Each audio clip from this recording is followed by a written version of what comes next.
Pak Bianto, bisa diceritakan nggak sih kinerja Allianz Life sendiri dalam 2023 kemarin, Pak? Iya.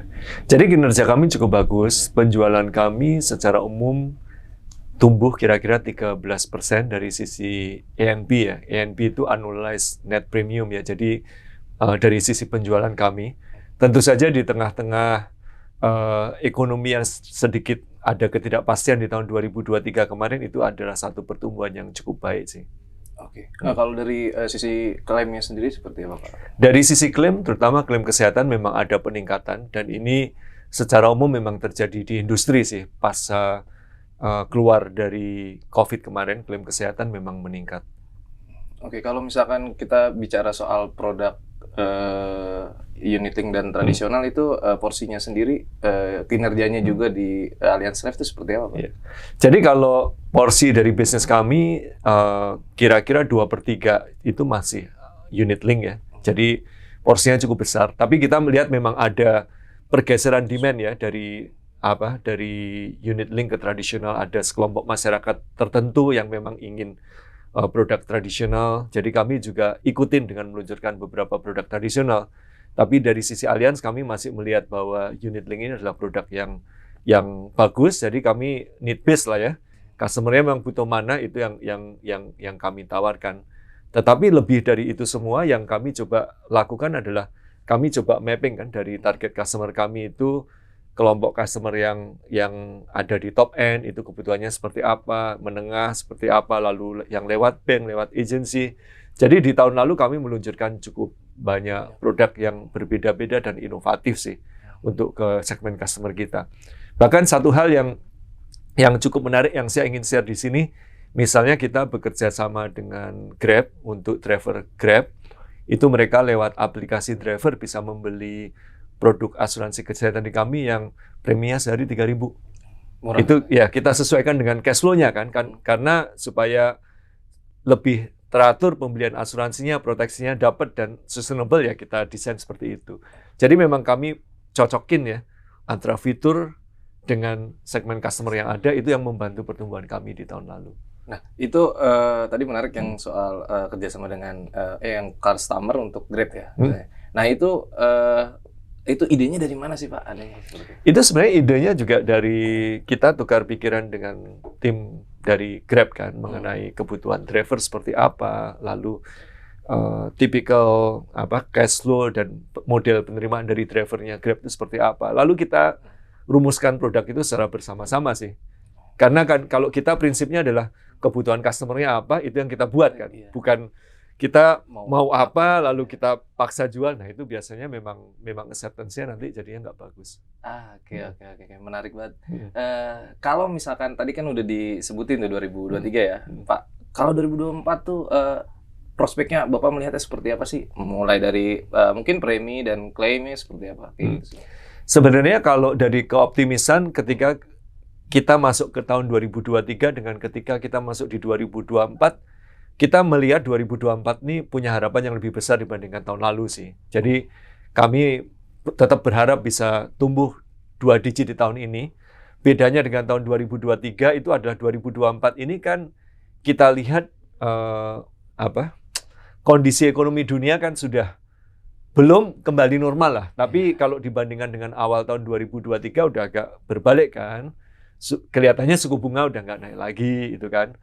Di beberapa negara inflasi mulai terkonten dengan baik, dan di Indonesia pun kita juga baru dengar laporan pertumbuhan ekonomi di tahun lalu kan 5,03% kan ya kalau nggak salah.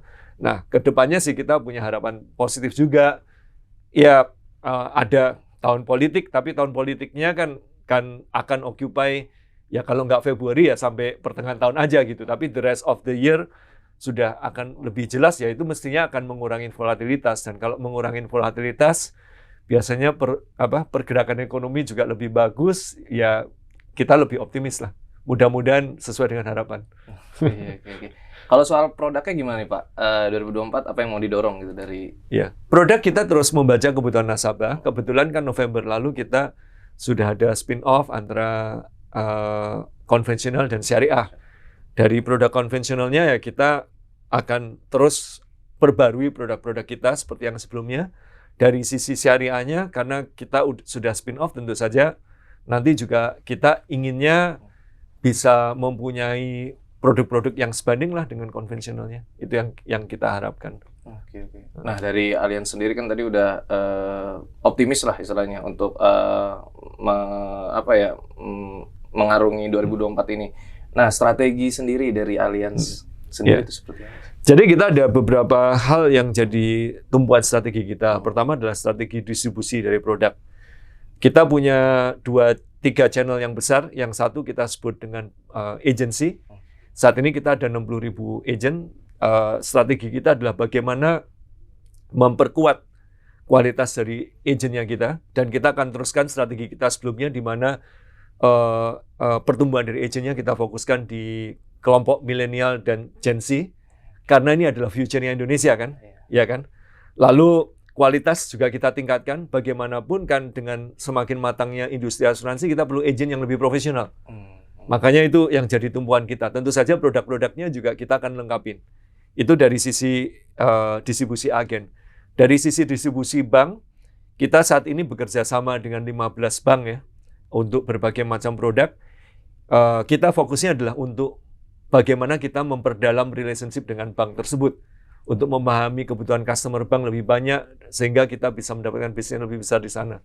Juga untuk kanal digital, kita akan lebih bereksperimen walaupun marketnya masih kecil ya, supaya nanti ketika industri asuransi ini lebih banyak porsi digitalnya, kita udah ready. Itu dari sisi distribusi.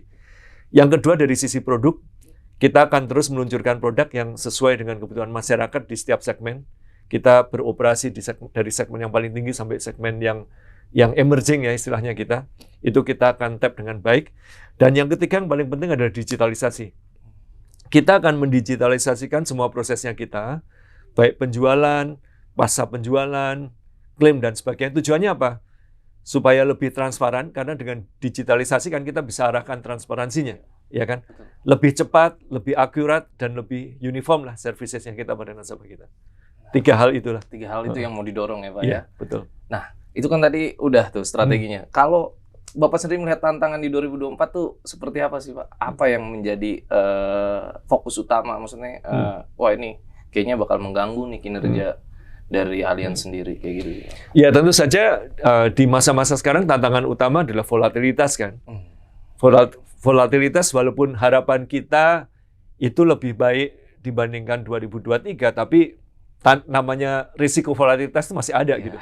Itu yang kita harus jaga, dan bukan hanya jaga aja, tapi kami dari Allianz mengantisipasi itu juga supaya kalau volatilitas ada itu tidak mempengaruhi kekuatan kami untuk memberikan mendeliver komitmen kita pada nasabah kan. Kalau ada klaim dan sebagainya, posisi keuangan itu harus tetap kuat. Itu yang pertama. Yang kedua adalah sekarang kan customer itu makin beragam kebutuhannya karena customer makin ngerti. Jadi kita nggak bisa semua customer kita kasih dengan produk yang sama gitu. Kita mesti bisa membaca segmen-segmen dan kebutuhan customer itu ada apa aja. Nah ini adalah tantangan keduanya yang kami akan coba penuhi dan mitigasi di tahun 2024 ini dengan produk yang lebih bervariasi. Berarti sejauh ini bisa dibilang Allianz sudah mempersiapkan segala macam ke depannya lah istilahnya untuk mengarungi 2024 ini. Iya, kita mencoba mengantisipasi semuanya dengan baik ya. Ya. Berarti optimis berarti Pak, jadi perusahaan asuransi jiwa yang top. Ya, kita selalu optimis sih. Apalagi kan kita di Indonesia ini kan cukup beruntung ya.